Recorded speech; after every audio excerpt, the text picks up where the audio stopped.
हाजिर होने वाले लोग इस कदर सआदत मंद हैं कि उनकी जानशीनी इख्तियार करने वाला भी नामुराद नहीं लौटता, अगरचे वो अपने किसी काम के लिए उस महफल के अंदर बैठा हुआ है, लेकिन जाओ मैं ऐलान करता हूँ कि मैं उसको भी बख्श देता हूँ। तो रब ताला उसके मुतअल्लिक भी मग़फ़रत का ऐलान फरमा देते हैं।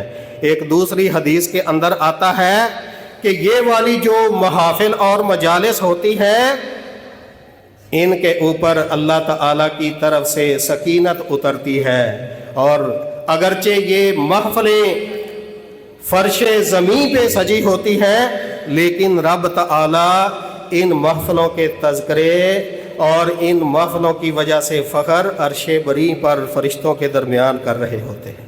इसलिए मेरे मुहतरम भाइयों, हमारी आज की ये महफल कोई आम महफल नहीं है, नहायत ही सआदत वाली और बामकसद मजलिस है। इसलिए सबसे पहली जो हमारी ज़िम्मेदारी है कि हमने मजलिस के आदाब का ख्याल रखना है।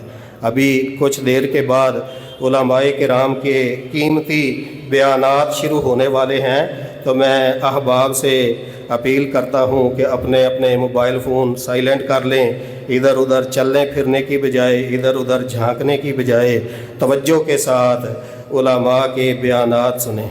तो अभी आपके सामने तलावत कुरान करीम के लिए तशरीफ़ लाते हैं हमारे इस इदारे के शोबा हिफ़्ज़ के उस्ताद कारी मोहम्मद इस्माइल साहिब हाफिज़हुल्लाह ताला, जिनका एज़ाज़ ये है कि उन्होंने हिफ़्ज़ भी इसी इदारे के अंदर किया है, और अभी माशाअल्लाह अल्लाह की तौफ़ीक से इस इदारे के अंदर कुरान पाक की तहफ़ीज़ करवा रहे हैं। हिफ़्ज़ के उस्ताद हैं हमारे कारी मोहम्मद इस्माइल।